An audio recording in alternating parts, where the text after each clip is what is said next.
Two tragedies, separated by hundreds of miles, have left the nation frozen in confusion and fear.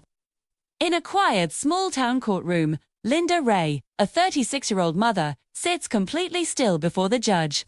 The charge against her is unthinkable: the murder of her own 9-year-old daughter, too. The prosecution is demanding answers, the community is demanding justice, and reporters are swarming the courthouse, desperate for any insight into her side of the story. But Linda offers nothing. She has refused to testify. In fact, she has refused to speak at all.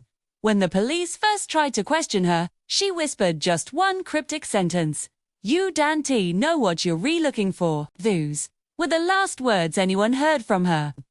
Since then, only an unnerving, profound silence. At the very same time, hundreds of miles away in the vast Nevada desert, the annual Burning Man Festival was in full swing. It's a place known for radical self-expression, vibrant art installations, and a spirit of freedom. But as the sun rose one morning, that spirit was shattered. Security guards patrolling the grounds made a horrifying discovery behind a towering metal art sculpture. A man lay unconscious on the dusty desert floor, his body covered in blood. He wasn't breathing. Investigators arrived at the scene and immediately ruled out an accident.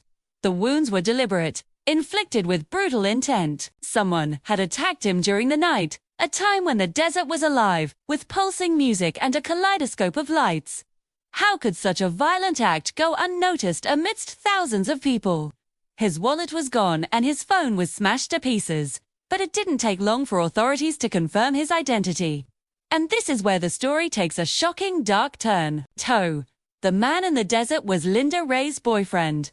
He was the same man who had mysteriously disappeared on the very same night that Linda Ray's young daughter lost her life.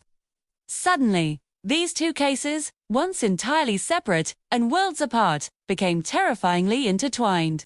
The connection was undeniable, forming a dark and puzzling web that has left detectives scrambling. They now believe Linda's silence is hiding far more than just her own guilt. Is it possible she's protecting someone else? Or perhaps she's protecting herself from a danger far worse than a prison sentence? A new unsettling theory is beginning to form. Maybe Linda isn't the monster the world thinks she is. Maybe, just maybe, she holds the key to understanding both of these tragic deaths. But with Linda remaining locked in her silent world, the truth is held captive behind her quiet, haunting stare. What happened in that small town? What happened in the chaos of the Desert Festival? Was it a crime of passion, a coordinated attack, or something far more sinister? We have two lives tragically cut short.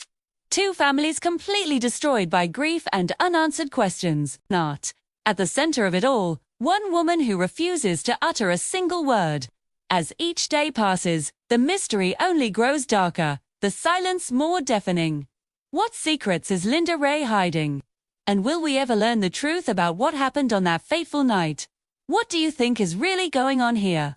Is Linda a cold-blooded killer, a terrified victim, or something else entirely? Let me know your theories down in the comments below.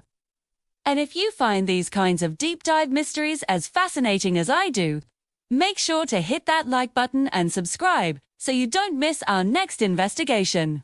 Thanks for watching.